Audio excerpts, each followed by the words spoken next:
किसी घर के किसी बुझते हुए चूल्हे में ढूंढ उसको, बुझते हुए चूल्हे में ढूंढ उसको, जो चोटी और दाढ़ी तक रहे वो दीनदारी क्या। ये आना चाहिए भाई साहब, बड़ा खेलता। किसी घर के किसी बुझते हुए चूल्हे से ढूंढ उसको, जो चोटी और दाढ़ी तक रहे वो दीनदारी क्या। और मीर एक बड़े शायर हुए हैं, उन्होंने कहा था कि मीर ये भारी पत्थर है, कब ये मुझ नातवा से उठता है।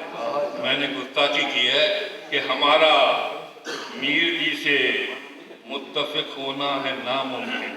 अच्छा, हमारा मीर जी से मुत्तफिक होना नामुमकिन है नामुमकिन, नामुमकिन, नामुमकिन। उठाना है जो पत्थर इसका तो हल्का भारी, हल्का भारी क्या। बहुत